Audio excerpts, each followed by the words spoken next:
Hi, everybody, and welcome back to Mom Your Own Way. I'm Lily Coco, and today my guest is Sarah Rosensweet. She's a peaceful parenting coach, has a lot of experience, and I'm so excited to talk to her, get to know her, and let's just dive right in.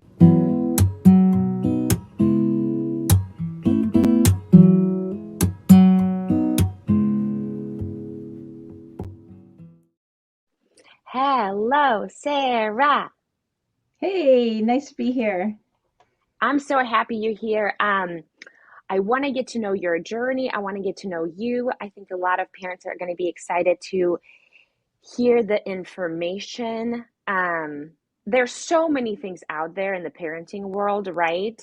And in general, I think right now we're really getting bombarded with the different advice, the different things people are saying, and it can be tough sometimes to kind of even pick through it, especially with social media, right? hmm Uh, Even often, I find myself, I've said this before, but on our social media, it's a feed, right? And so whatever it is we consume on this feed, it like goes in. And then if I see something a little more negative, right? I'm like, oh yeah, I feel that way too. Like, what the heck all over? And then if I see something like, oh, you only get, spend as much time as you can. This is the last day with him because tomorrow it's going to be different. You never know when you're going to pick him up again, right? Any of those sentimental things. I'm over here crying. I don't know what to do. And right.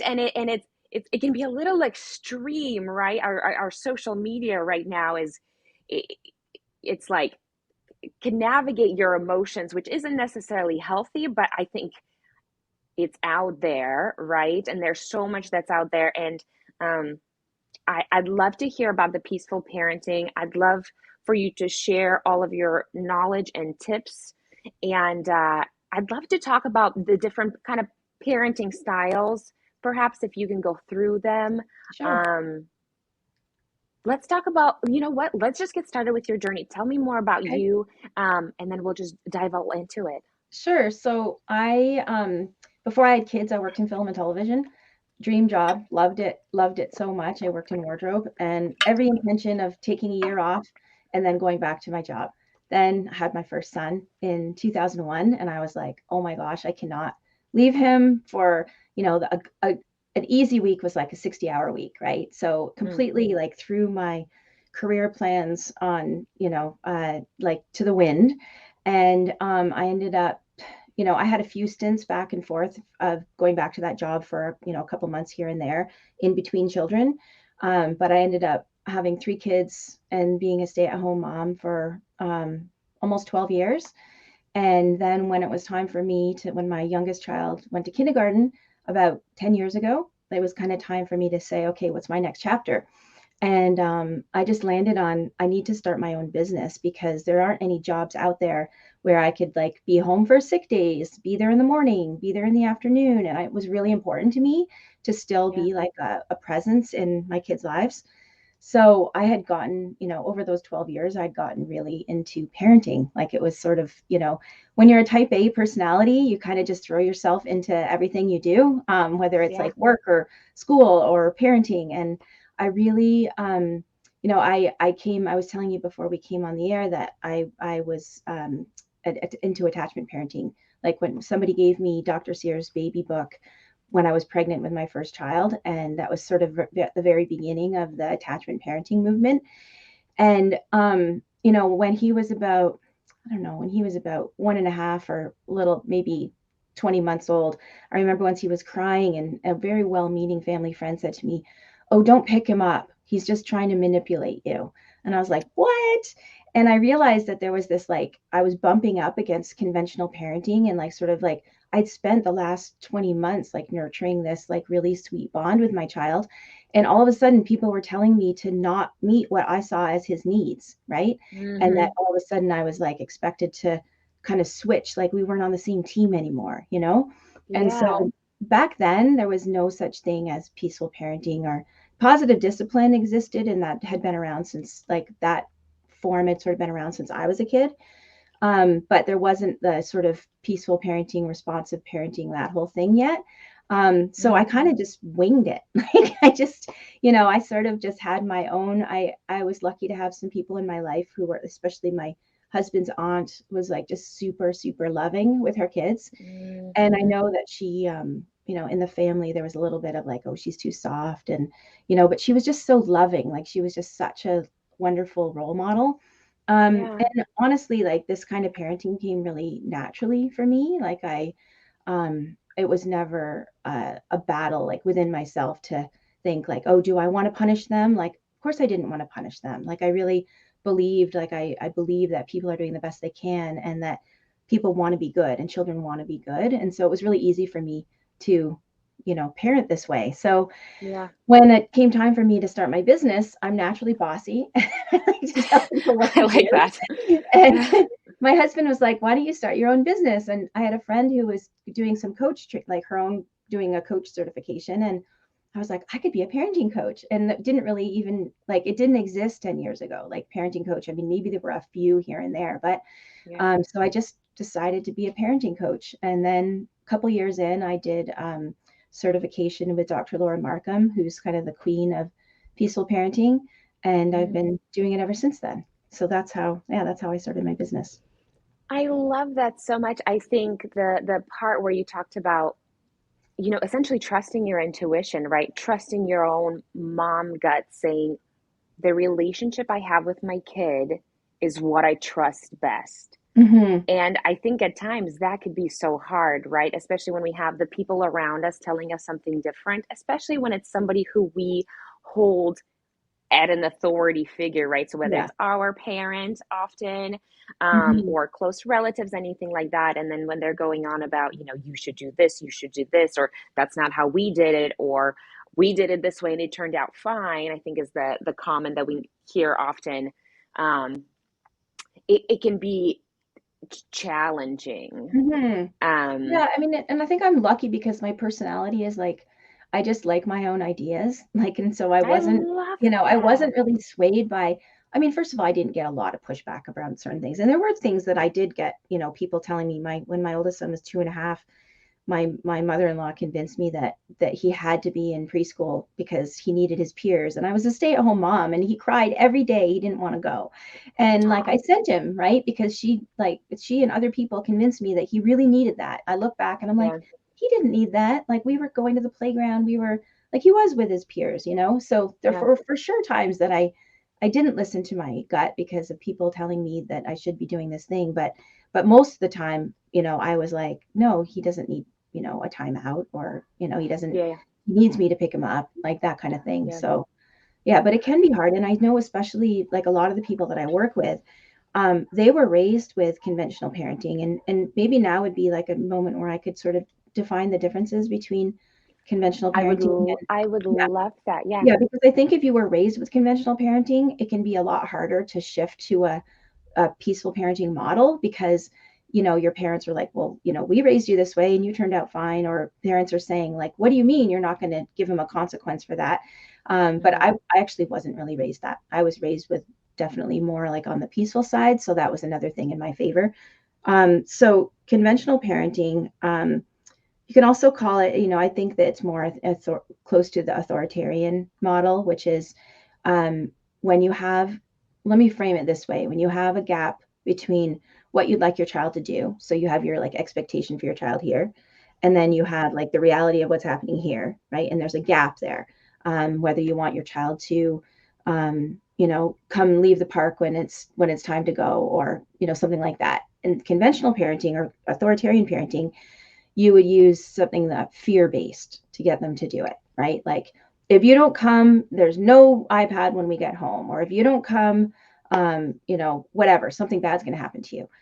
So it's either actual pain, like you're going to get a spanking, or the threat of pain with, I'm going to take away something that you love, or you'll get a timeout, or like whatever the thing is. So conventional parenting or authoritarian parenting uses fear or punishment to close the gap between what our child's doing and what we would like them to do, right?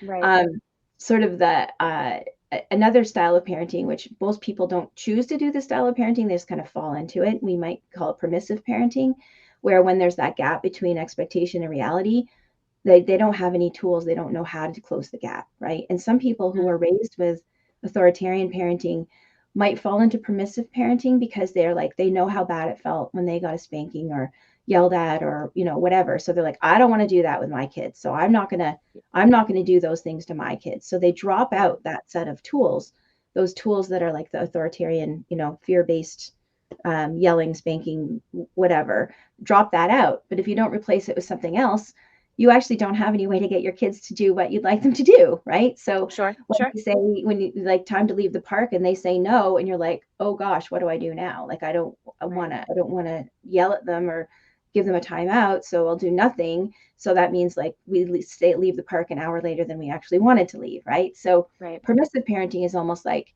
I give up. Like I don't know how to get my kid to do what I want them to do, so they're just going to do whatever they want. So Yeah. that would be permissive parenting. But in peaceful parenting or responsive parenting or respectful parenting or conscious parenting or whatever you want to call it, you would say, okay, I'm not going to use this set of tools, the fear-based tools, but it is important to me to have a kind, firm limit, which is that we have to leave the park at 5 so that we can get home and make dinner and so we don't get to bed too late, right? So what we do is we want to use the peaceful parenting tools, which is we think about what's the scaffolding or support that my child needs to meet my expectation, right? So, Mm. and of course, we always look at our expectation first. Is it reasonable? Is it necessary?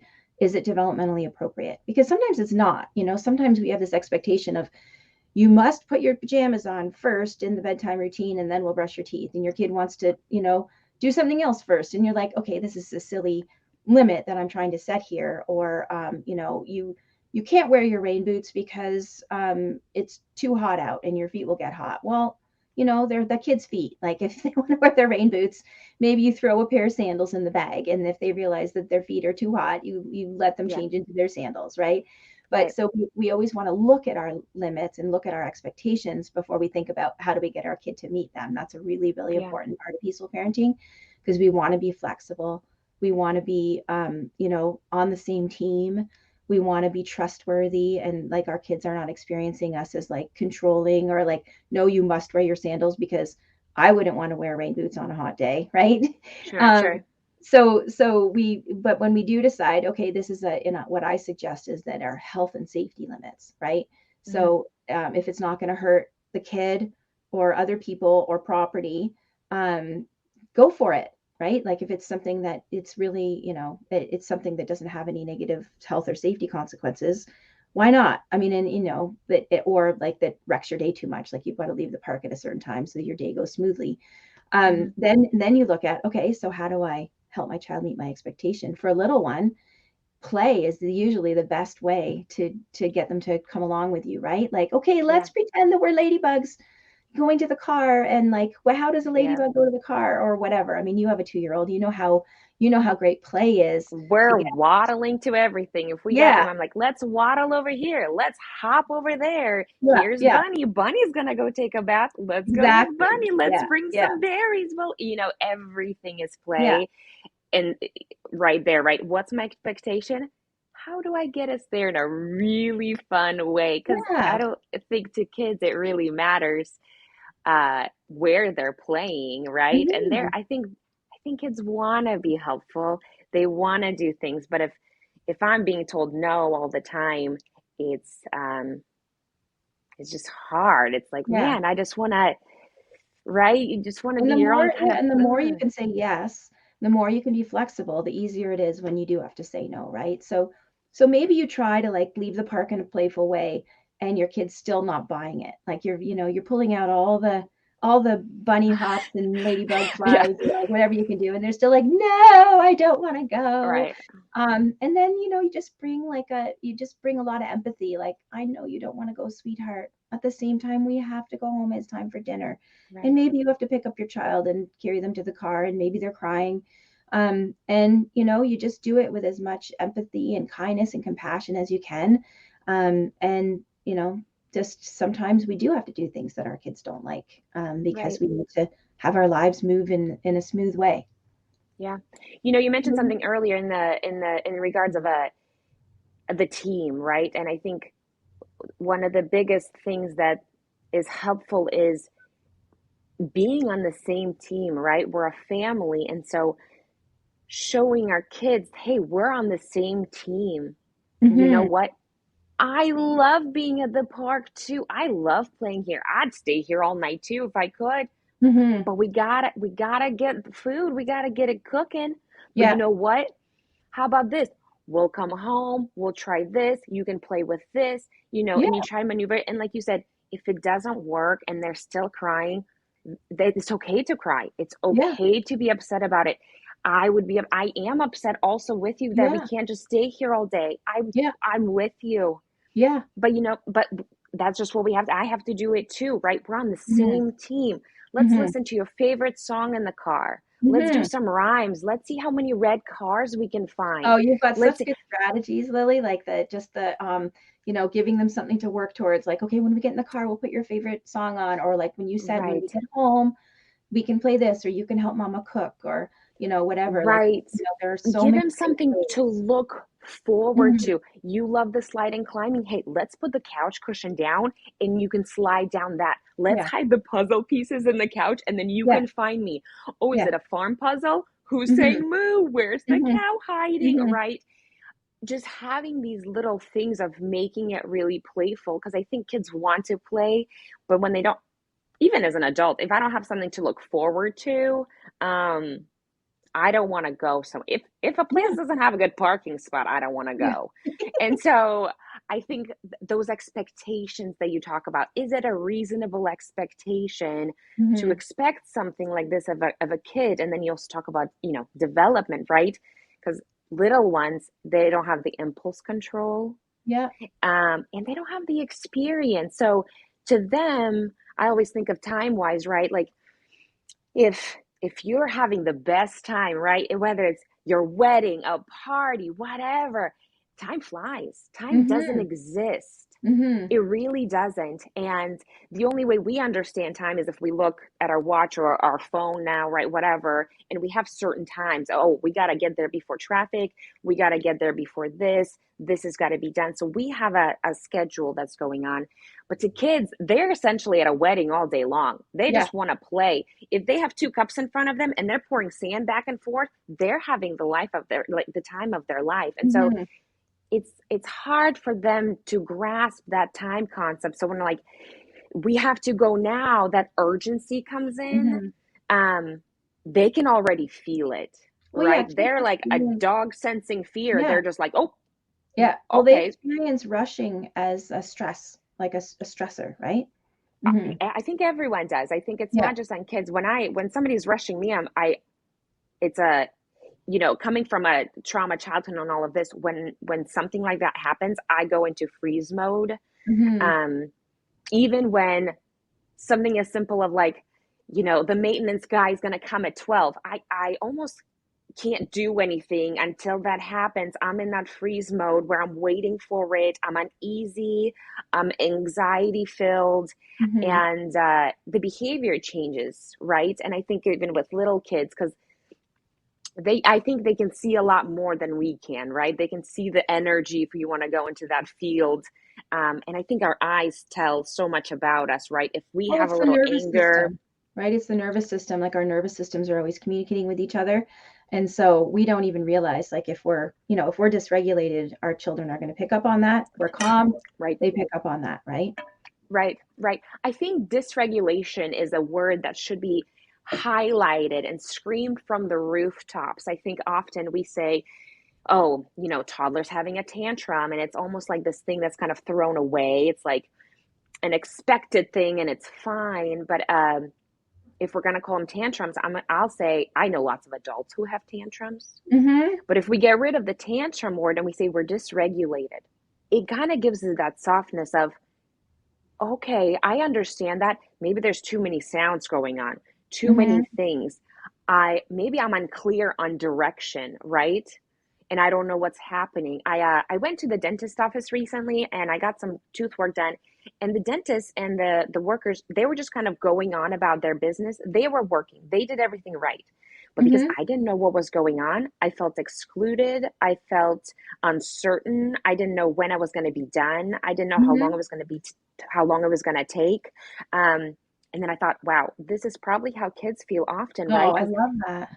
everyone's just having a conversation, Yeah. everyone's chit-chatting, and I think the hardest part is that everybody knows what's going on Yeah. except But for me. you. And you're just Yeah. like, right. And you're like, and then, it's like I'm feeling a little incompetent. I know I'm Hmm. smart, but because I don't know what's going on right now, Hmm.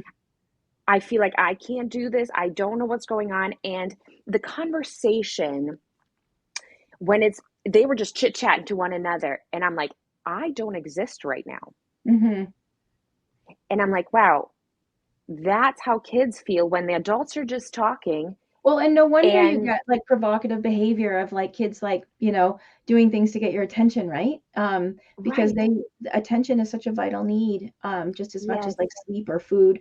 And if they're not feeling like they're being seen, yeah, then they might not survive. right. Can I share something with you? Yeah. I recently shared this kind of story on my social media. I came to America when I was 12, and I didn't know any English. And I really struggled, right? I didn't have communication. I had to go to school right away.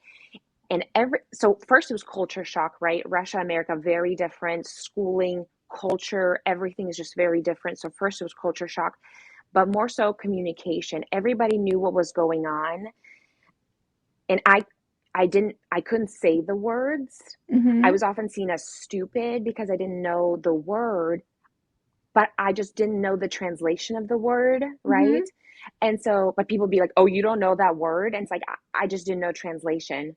I would try to use, I needed to say worm one time, but I didn't know the word. So I said, like, oh, the snake underground. And people are like, it's not a snake underground. You're so stupid. And I'm like, That's I so was just smart trying though. to, Like who are these people around you? Because that's actually really kids, smart. Yeah. kids, right? Yeah. Because kids. And another thing happened. It was a Friday. The teacher said, "Hey, turn in your work."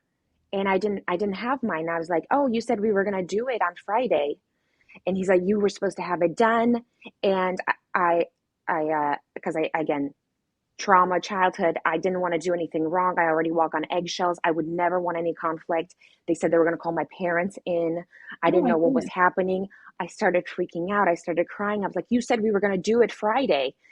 I got this like demerit. I didn't know what it was. I was like, oh my gosh, I didn't know what was happening. I didn't know the translation, what that even meant. And so then my mom is in. My mom didn't know any English either, so we're trying to figure out what's going on. My dad was the stepdad from America. He's talking to the teacher. They're kind of going on. I'm in tears because I can't comprehend or express myself because I'm trying to say, you said we're gonna do it Friday. I'm trying to fight for my right, my reason. And what it was is teacher said it was due Right. Friday. Right. To me, due and due Right. sounded the same. Hmm. Nobody explained what due was. Nobody said, "Hey, when they say due, it means it needs to be completed by." Hmm. Hmm. So what a small miscommunication. Yeah. But I remember that feeling of not being able to express myself. And as a 12-year-old, right? This isn't even as a 2-year-old. And so I have a little kids show that helps kids how to talk, where I explain everything. I use a lot of motions because Hmm. when I couldn't express myself and everybody else around me is talking, they know what's going on. I'm shaking. Hmm. Everybody knows what's going on. My basic needs, right? The Maslow pyramid. I was at the basic need of survival. Because even Hmm. expressing things like, oh, I need to eat, I need to drink, um, asking to go to the bathroom. On the bus, I needed to figure out how to ask to open the window because it was hot and you needed to ask and you couldn't just do it. Hmm. And then you talked about putting kids with their peers, which I think is so important. But I'll mention this because my way of learning, as all of ours, is to observe others, right? I was plopped into this place, and so now I'm with my peers and I'm observing others. And I saw others would do something, so I think, oh, that's what I should do. But Hmm. they weren't doing the right thing, and nobody taught me to do the right thing in that situation. So then I would get in trouble, and I would say, well, why am I getting in trouble? I saw them do it because I was learning from my peers and not from somebody who knew better. And Hmm. so, although I think it's so important that our kids are with their peers, I don't think it's the only thing, because if we're putting toddlers with toddlers, they're learning from other toddlers Well, and there's whatever they you pick up, right? know the book Hold On to Your Kids by Gordon Neufeld and Gabor Mate? Do you know that book? I don't, but So I, it I it came out a while ago, but it's basically about the importance of that parents need to matter more than peers. And there's a funny line in the book where they say if children like need their peers so much and they're like best developed when they're just spending all their time with their peers, Brazilian street children would be the most well-adjusted kids in the world, right? Like, right, right, right, I mean, that's an extreme right. example, but Sure, exaggeration, but I think there's truth to it. I think, Mhm, you know, if if we learn from our surroundings, we really do. And you often hear, okay, kids are like sponges, right? Oh, they absorb everything. And I always think, okay, yeah, if we're talking about with like a little pipette, we're putting little water drops of knowledge and love in, yes, they're going mhm, to absorb all of that. But if you put that same sponge in a big pot of dirty water, they're going mhm, to absorb all of that also. And then mhm, how do you get all of that dirt out? Sitting there pinching it out is going to take forever. It's going to get stuck. So the only thing you can do is just pour more water on that sponge. You pour more of that love. You welcome them into your home and you say, I love you. Your feelings matter. I'm here to help. I'm not here to make you feel wrong or shame you, because, yeah, the world is tough and it might make you feel that way. But I want to mhm, provide you with the safety and the love to help you wash out any of the dirt and bad things you might pick up. So you always feel safe at home saying, hey, I have the courage and the backbone and the character and the resilience because I know I am loved, right? mhm, Um, and to just flip it all back around, I think I have so much connection, I think, to the little ones, because I feel like when I wanted to express myself but couldn't, when I got in trouble because I didn't mean to do the wrong thing, I just wasn't taught the right thing. It wasn't explained to me. I often think, oh gosh, that's how our little kiddos are. They just, you hear like, oh, if you peel the banana wrong, the kid's gonna throw a tantrum, and maybe they wanted to do it right. They see us right. do all this stuff. Yeah, It looks like magic. It's like, yeah, whoa, you just cut that up, you just cook that, like mhm, you just open it with ease. But when I tried it, stuff like, what the heck is going on? mhm, It would be discouraging. And I remember feeling, I often felt dumb, incompetent. I felt unseen. Because I wasn't able to communicate my needs correctly, and I I didn't have the support um, that I think I needed to really elevate on that pyramid, right? Go mhm, from the basic needs of survival to really start towards my self actualization, pursuing the dreams, following my passions, was still stuck at a place of, I don't know when I'm going to get in trouble next. If it's going to be for this word I say, for this action that I do, sometimes I do it and it's okay. Sometimes it's not, in this uncertainty where I think not necessarily the limits, but setting boundaries is healthy, because if a kid or an adult doesn't know when they're going to get in trouble, when something's okay, if it's okay one day but it's not okay another mhm, day, it's hard to be certain, feel mhm, safe. mhm. Well, when you talk about, that the kid who has the tantrum because they wanted to peel the banana, I think that's like touching on, and people who don't understand that or think that that's, silly or irrelevant. I think that's touching on like what is often called adultism, which is like that the needs and preferences of adults are more important than the needs of and preferences of children. And that's Okay. really baked into that sort of traditional conventional parenting approach, right?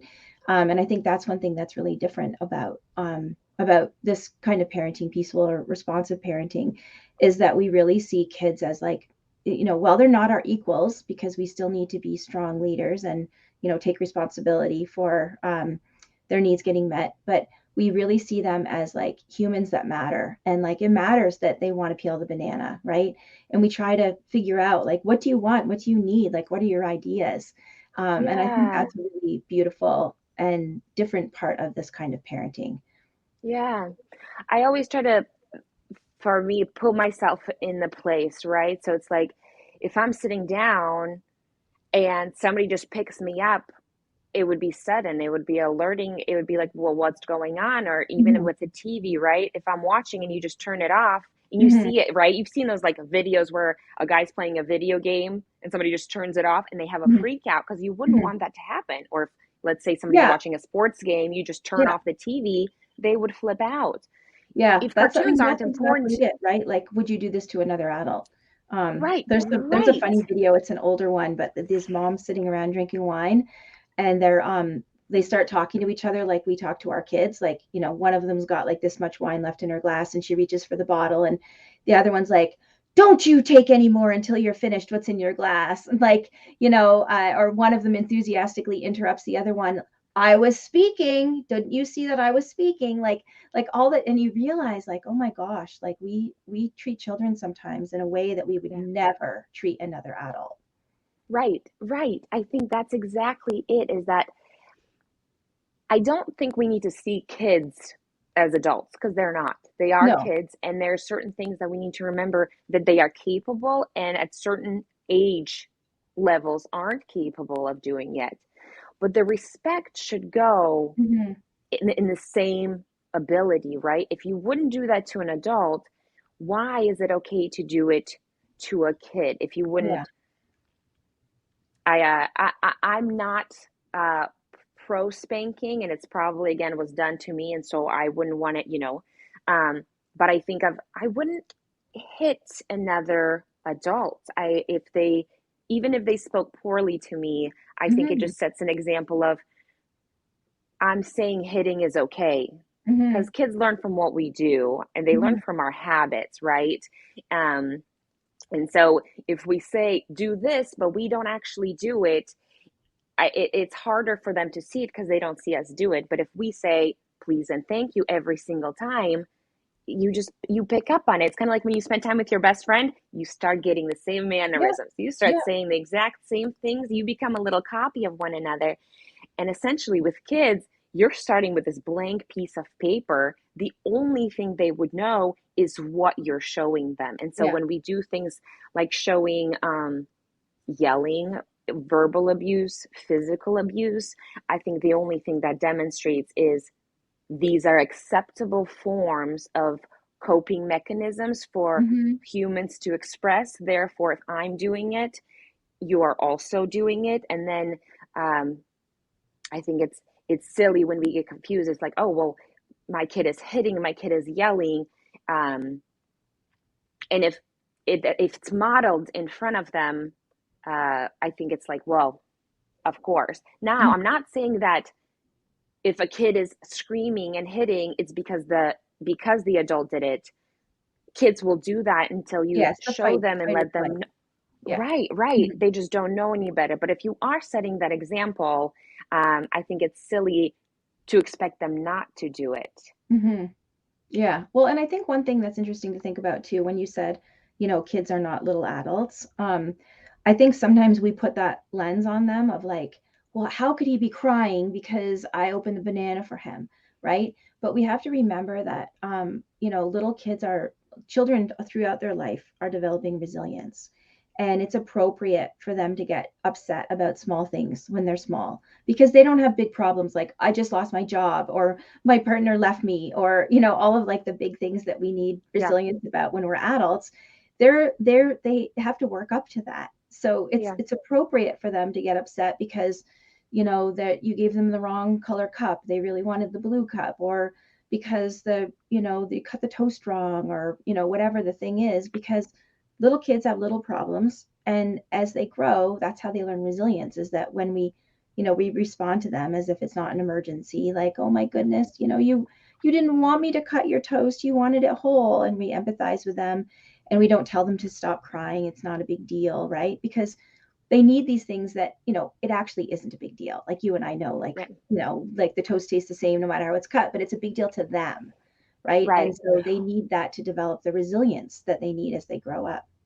Yeah, I think a part of that is almost taking the subject out, right? So it's not the banana or the toast, it's the preferred way that they were excited and had the expectation of Yes. enjoying it.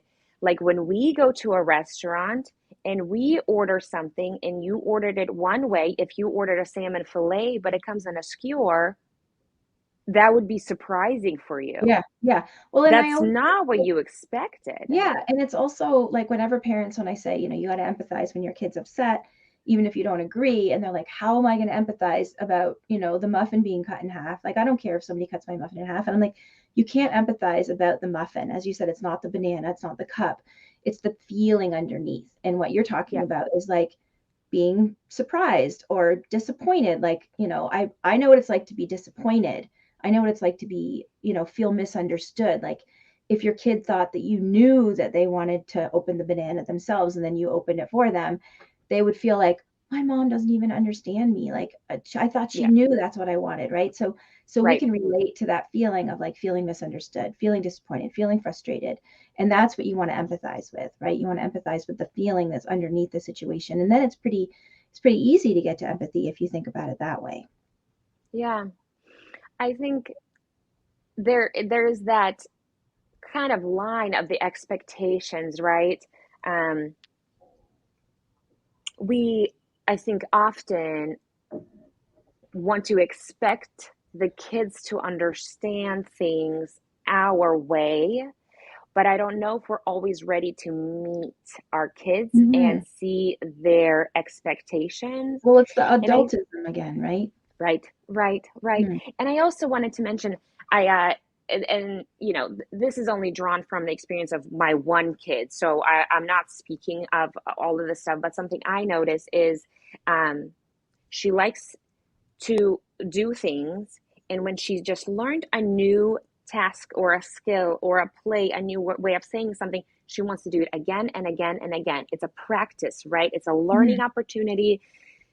I did a dentist video about going to the dentist. My daughter's obsessed. We've now done over 91 hours of playing of dentist, and she loves the process. She loves the process. She wants to come in, check in at the desk. I say, you can wait in the waiting room. She goes, wait in the waiting room. She thinks head, shoulders, knees, and toes, so she waits. She says, Mommy, get the table ready. I get the tools ready. I get the table ready. I have to open the door. Love I it. say, we're ready for you. She will then come in. I will talk about the brush. She makes a silly sound. Then we brush. Then we're done. Then the dentist comes in. Then she gets the coin. Then she picks up a toy. This is all pretend, but she must go through the process and she loves it.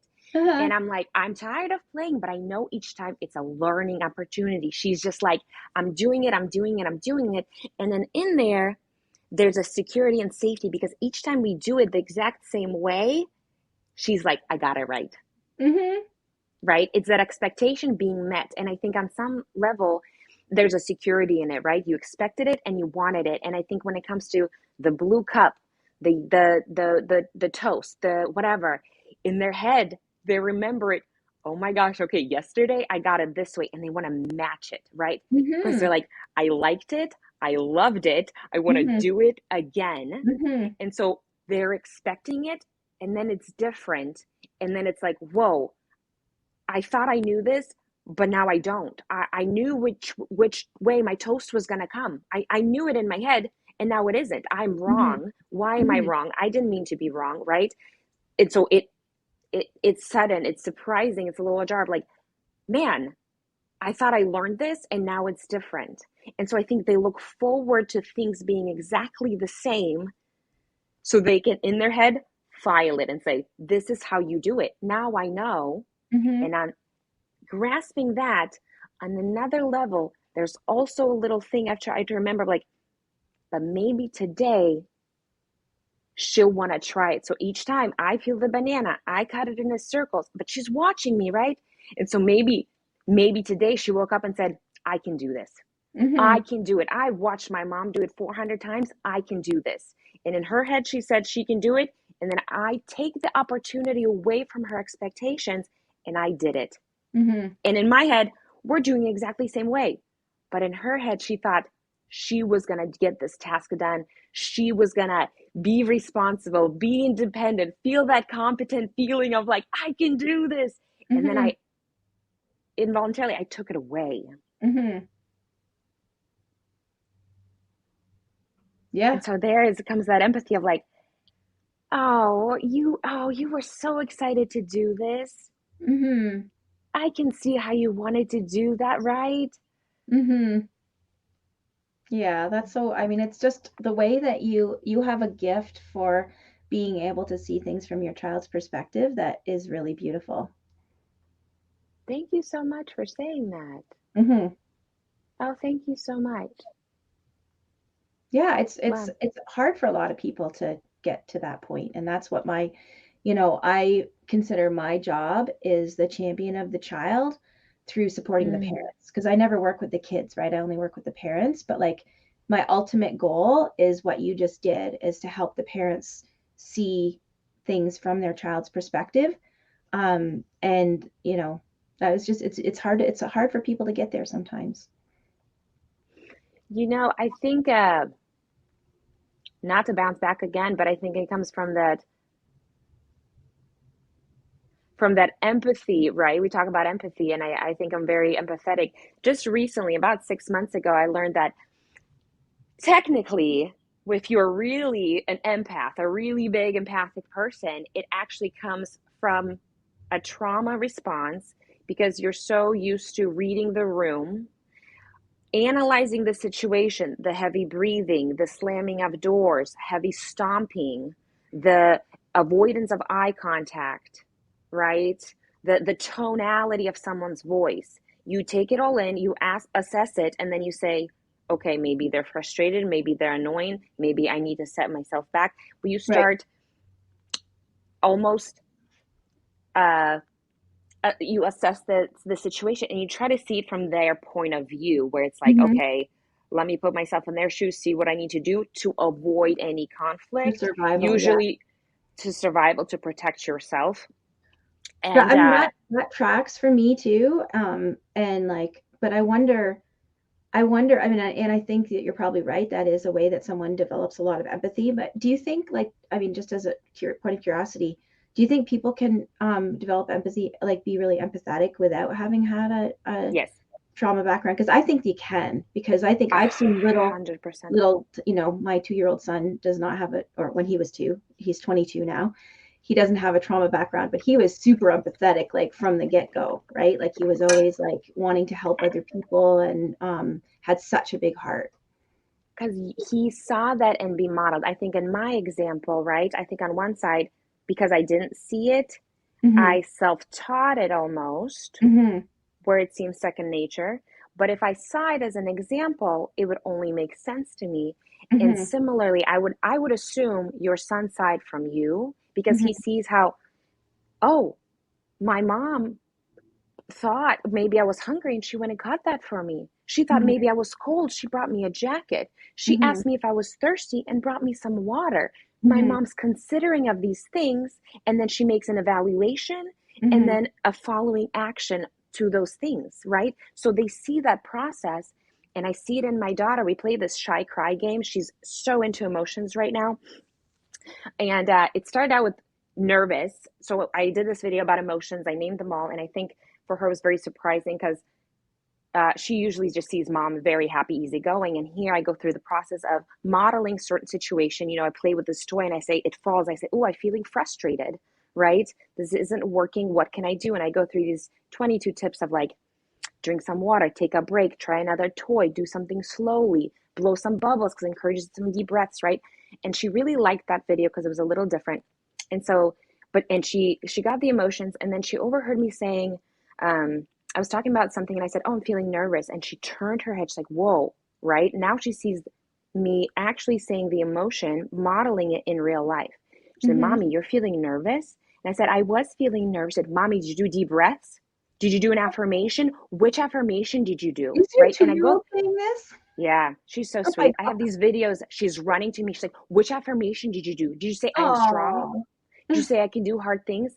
And again, so it locked in. This is real. It's happening. Mommy said it and I can help, right? And then for about 2.5 weeks, anything I did, she said, Mommy, do you feel nervous? Did you do deep breaths? And then that developed into I know she gets shy at the playgrounds, and so I wanted to model that. And I said, you know what? Sometimes when I go to places, I get shy too, and when I meet new people, I get shy. She says, "Mommy, you do, right?" She says, "What do you do?" I said, "We take deep breaths. We do these animal deep breaths now. It's like, how does a cow do a deep breath? Mhm. Moo, right?" And so then, we try to do deep breaths all throughout the day, so it becomes like this really normal, easygoing thing, not like you're escalated, let's do deep breaths, you need to calm down. It's more of like, hey, we just do these because it helps. And so then she wanted me to she's like, "Mommy, are you feeling shy?" She asks for these to start this role play. She says, "Mommy, are you feeling shy?" And so I'm feeling shy, Paisley. She says, "Okay, Mommy, do some deep breaths. Do I'm brave affirmation." She runs away. She's like, "Mommy, did you do it?" And she runs back. And we did this for another 3 weeks. And then last week, she started doing cry one. She said, "Mommy, are you sad?" And she's asking, and I know she's asking to start this thing, right? And so we go under a blanket. She says, "Mommy, are you feeling sad?" I said, "Oh yeah, Paisley, if you're away, sometimes I feel sad." And then she just goes, "Mommy, it's okay to cry in here."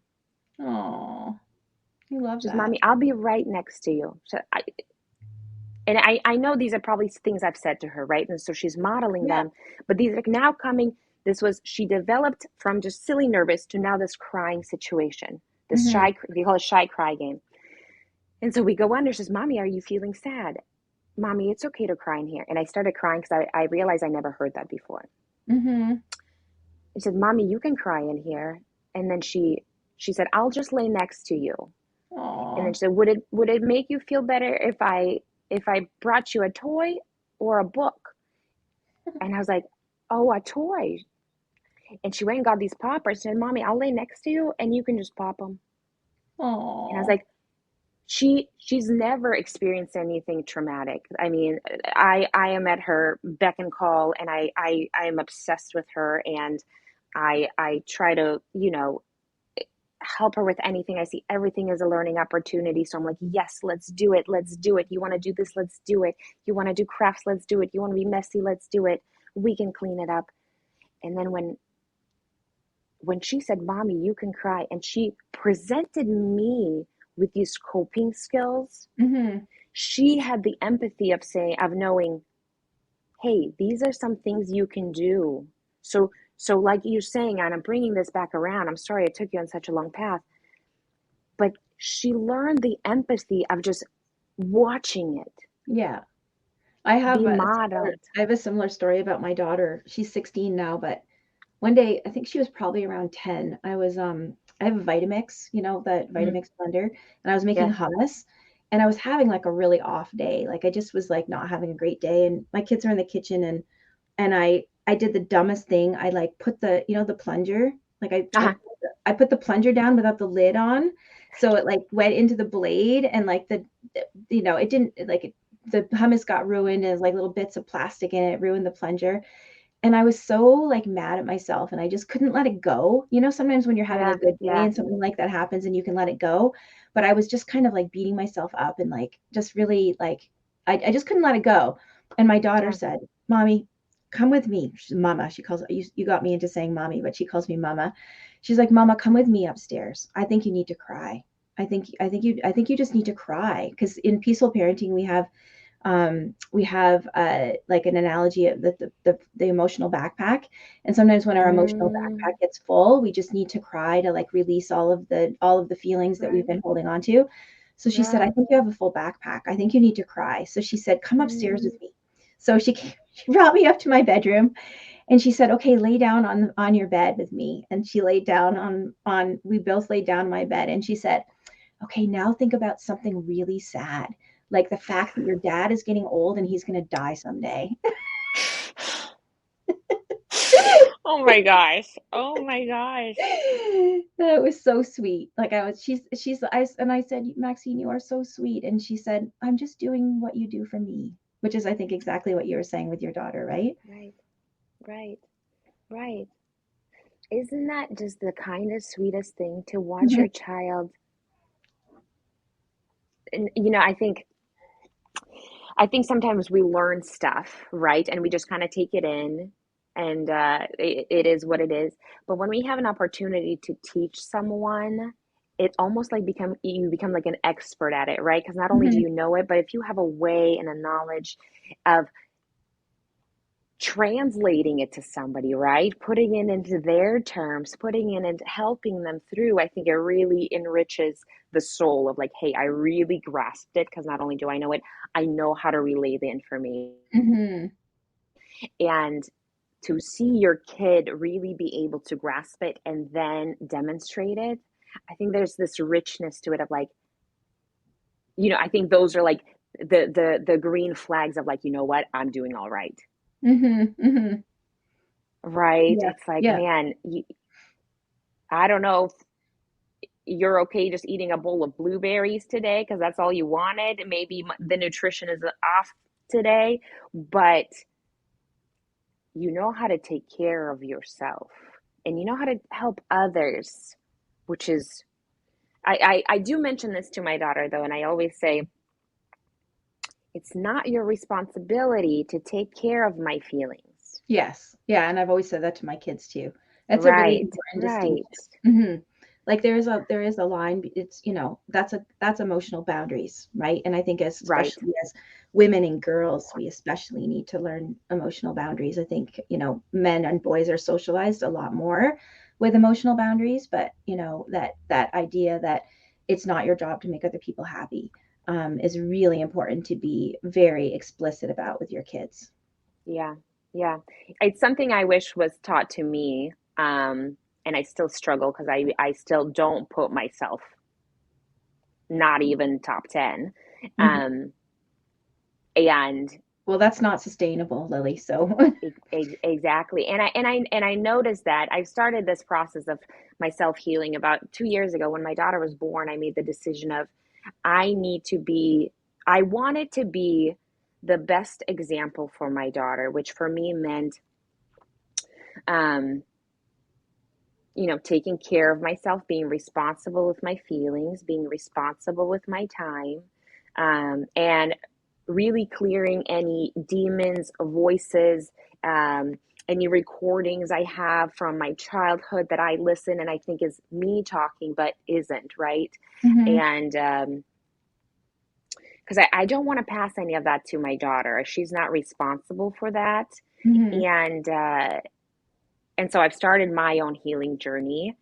And but I want to make sure I teach her is that yes, we play these games, and we always say, okay, let's play pretend, right? We say let's pretend. I want I emphasize that because I always when we finish up, it's not your responsibility to take care of anybody. I say I know you love mommy, but it's never your responsibility to take care of my feelings. I love that you help me like I help mhm, you, but it mhm, should never be your responsibility mhm, because that's when we go down the slope that I find myself going down on, and I wouldn't want that for somebody else because mhm. it Well, the best way to help your daughter not go down that road is to heal it in yourself. right. I think if I had to pick the hard thing about parenting is because I think a lot of the triggering, the emotional escalation that happened, I think within the parent that get passed down to the kid, but I think those are I think those are due to our own personal things. 100%. And right, I've talked about this before, but where a trigger is a bruise, right? So when something Mhm. happens, it's like someone's poking a bruise and you Yeah. react because it's like, why don't you know that this area hurts? I've been Yeah. hurt here before, and now you did it again. How dare Yeah. you do this? Yeah.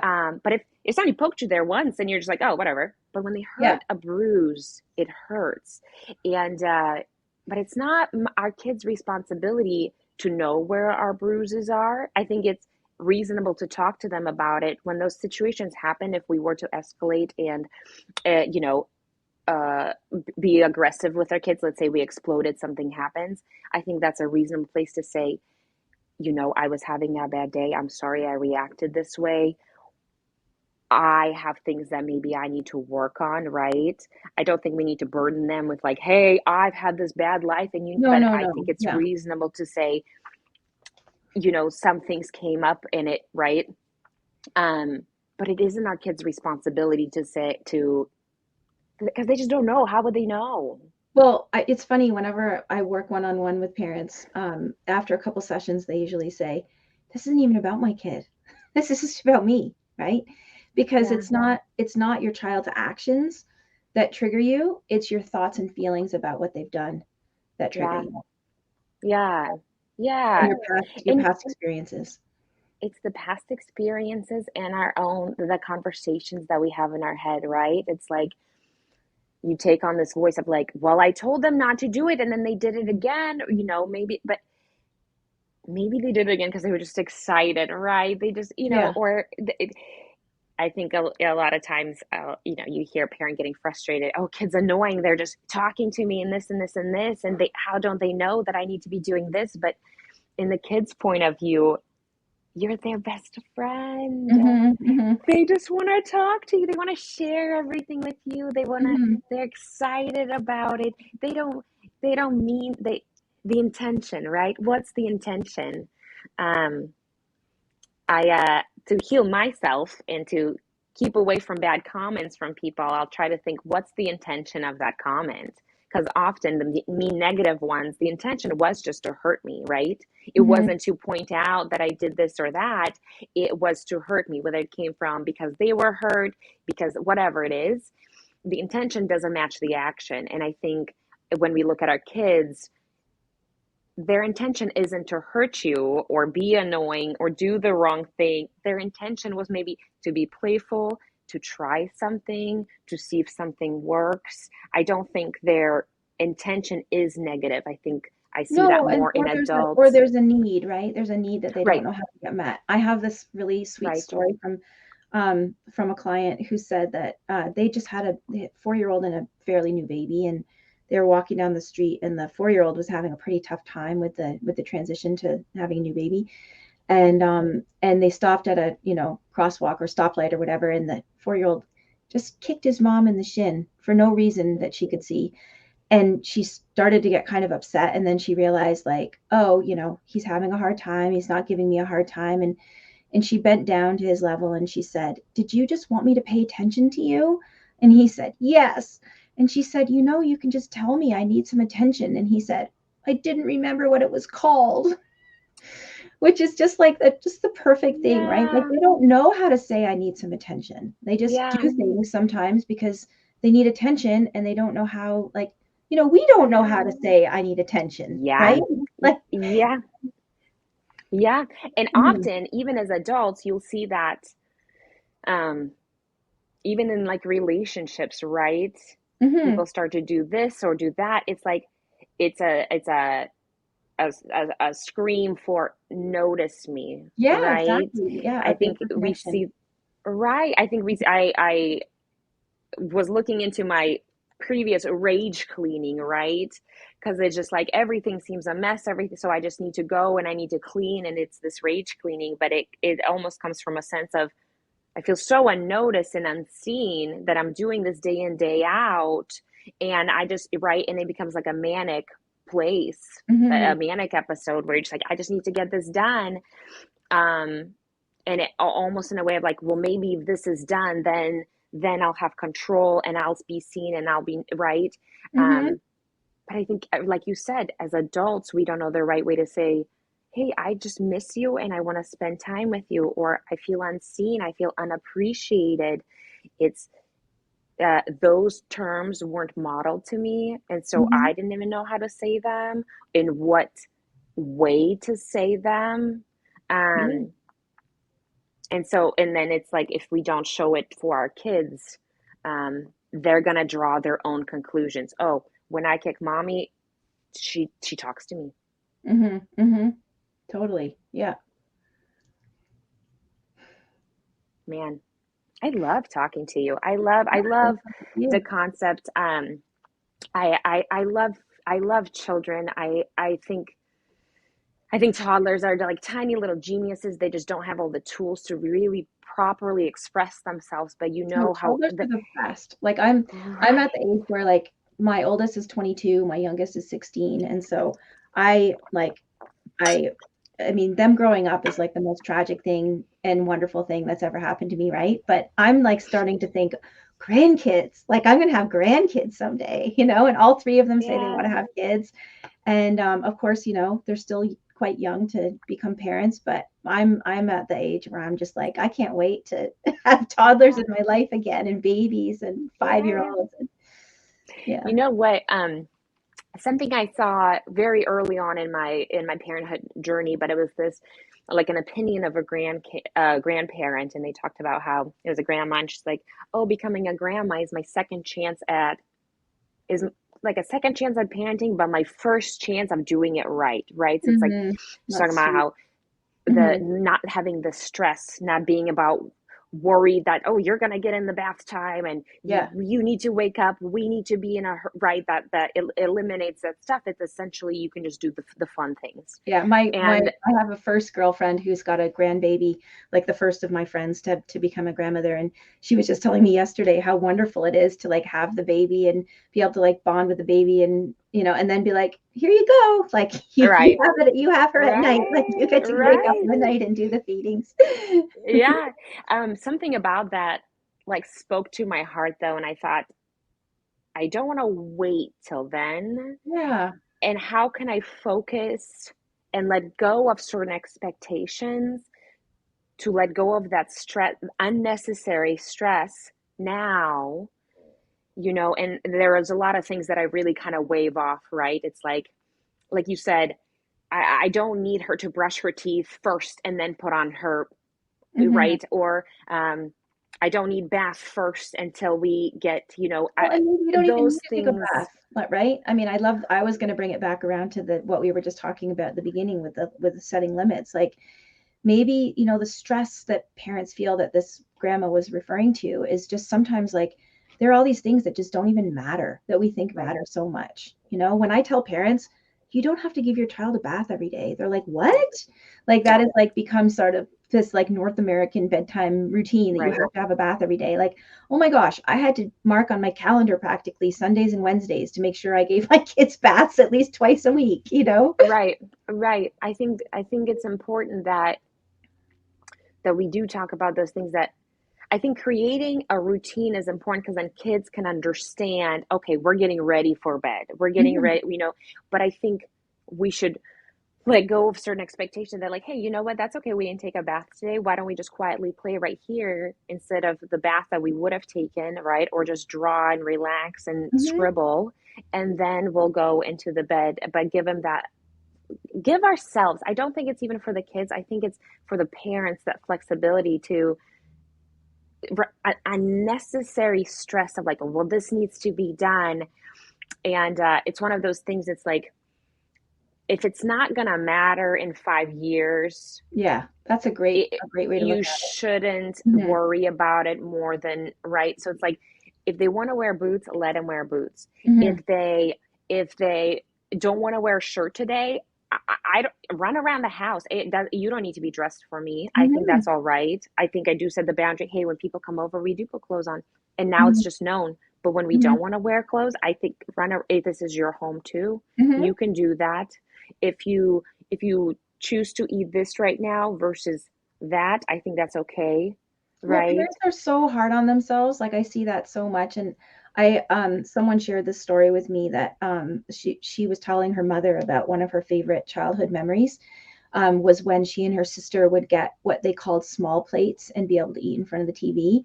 And it was like they had like crackers and cheese and olives and like just like a bunch of stuff out of the fridge. And Mm, her mother was like, "You're kidding. Like that's one of your favorite childhood memories?" Because those were the days that I could not cope. And I just like looked in mm, the fridge and like grabbed whatever I could find and gave that to you for dinner. And yeah, that was like that mother, the mother's like memory of like her being at her lowest, and she was so hard on mm, herself about it. But for the kids, they were like, "Woo, we get the small plates and get to yeah. watch TV while we eat dinner tonight." So Isn't I that think so everybody just needs interesting? to give themselves a break. Like we're all Yeah, doing the best we can. yeah, Of course we want to be the best parents we can be, but like if you're having a bad day, I mean, I gave my kids eggs for dinner for like it's to the point where my yeah. husband had been out of town. I was pregnant. He was working on a job out of like across the country. I was pregnant and had two little kids. and I was in, it's a story for another day, but I was in teachers college. So I was like in school full all day. And every night we had eggs for dinner pretty much, to the point where one day I said to my son, when he was 2, I said, do you want to have some eggs for breakfast? And he said, silly mommy, eggs are for dinner. That's So funny. like, that was fine though. Like they had Yeah. eggs and toast and probably like apple slices or something every Yeah. night for 6 months. I think there's a ton of pressure, way too much pressure in regards of the food, and I think nutrition is very important. Um, I similarly like the other story with the grandma, but I got bombarded with the kids won't eat, toddlers won't eat, and so somewhere I said, "Oh my gosh, okay, these kids are not eating.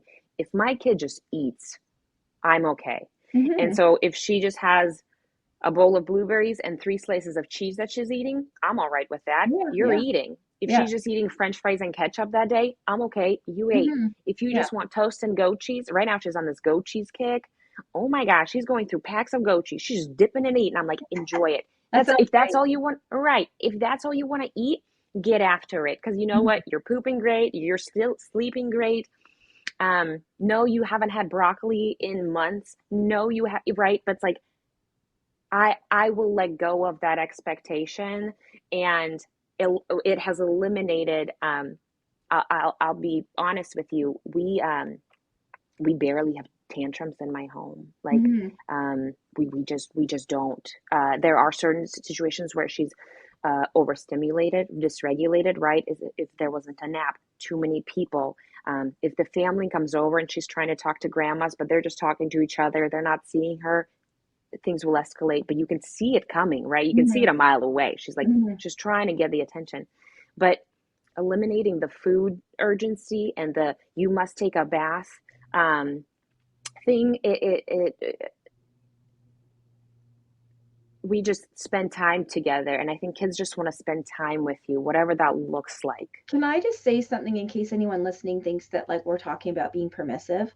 Can I just talk about that for a second? Yeah. So I was talking about, or I was interviewing someone for my podcast, Amanda Diekman. She's somebody you might be interested in talking to. She's really lovely.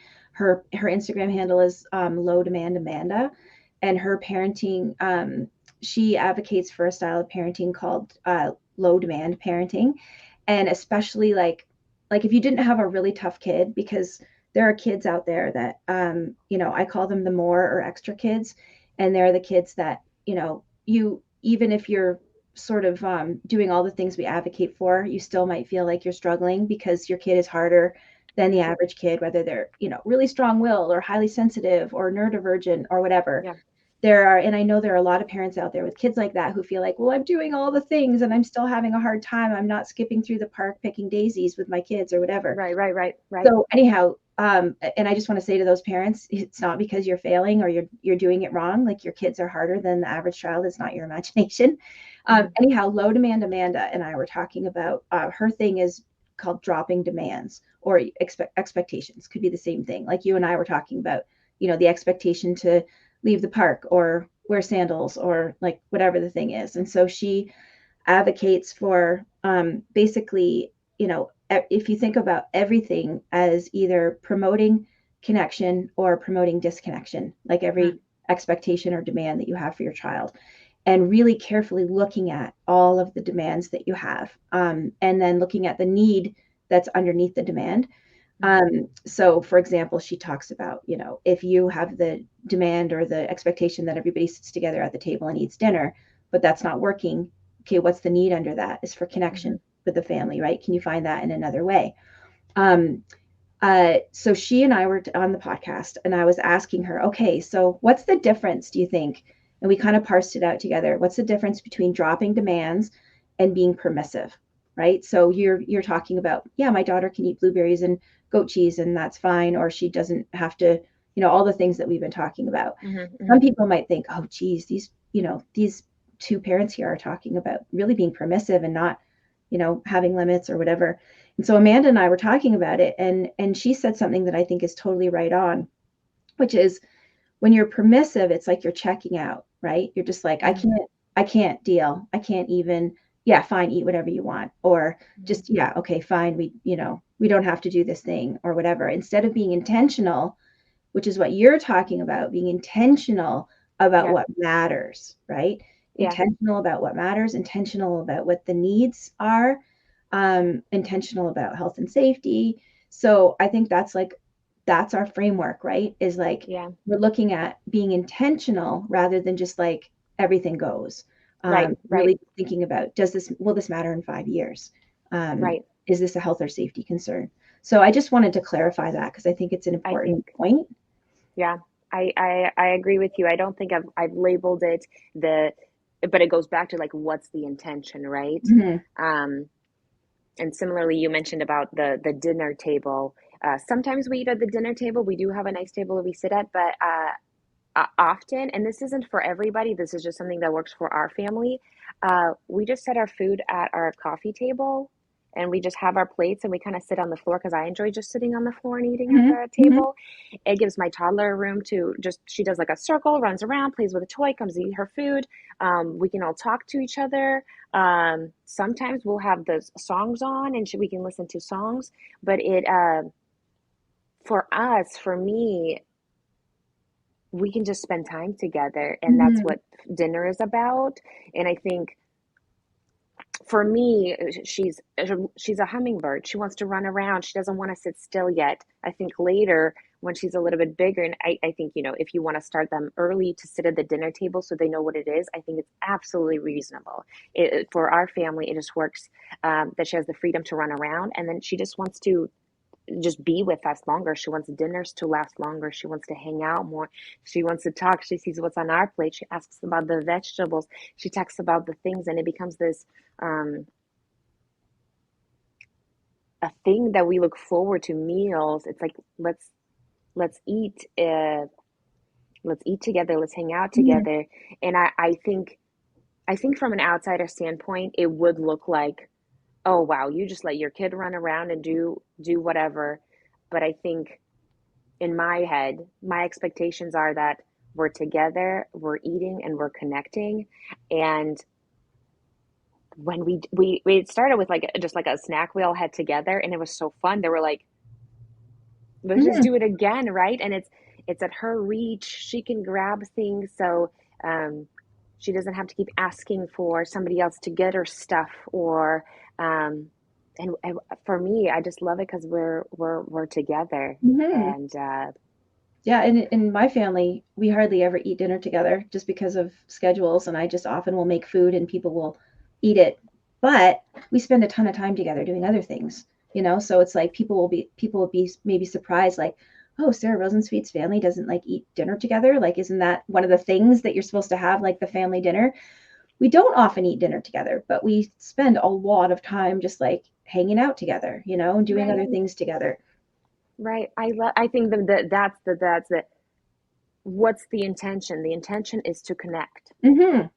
And if that's so, what does that look like for your family? If Hmm. the schedules are different, maybe you're chit chat in the kitchen while you're cleaning up, Yeah, and yeah. the little one's playing with containers on the floor, or they're in the learning tower just like scooping flour, and you have a Hmm. towel underneath. Or if you have an open kitchen, maybe they're playing out there and you eat, then they eat. Like, um, if the intention and the purpose is to connect, let it look different in your family. Hmm. It Hmm. doesn't have to look like your parents' family. It doesn't have to look like the Pinterest family. Hmm.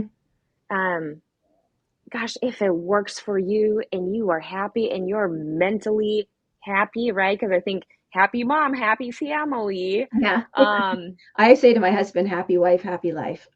right, right, right. And you know what? I'll include everybody. Happy spouse, happy house. Yes. I think Oh, I like I, that. but it's the same thing of like, Hmm. oh gosh darn it, just do the thing that makes sense for your family. Hmm. Just Yeah. let go of those, that unnecessary stress, because if you feel it, you're going to get agitated quicker, right?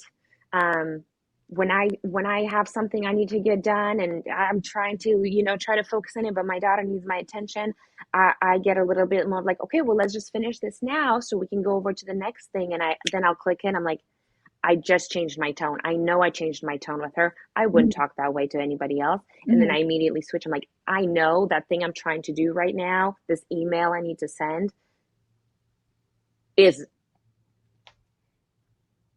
Yeah. right. Yeah. Yeah. Oh, Sarah, I love talking to you. I would love to talk to you again. I would love to talk to Amanda or anybody else um, from your pool of Sure. people or other everybody. I love having different conversations. So anybody that you think would be lovely to have on, I would absolutely love that. Where can people find you? Sure. So, best place to go is my website, sarah.rosensweet.com. I'm on Instagram at Sarah Rosensweet.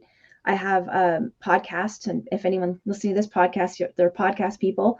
It's called the Peaceful Parenting Podcast, and I do a mix of guest expert interviews. I do coaching on the podcast, Oh, and I have a beautiful free Facebook group that's just really, really special corner of the internet.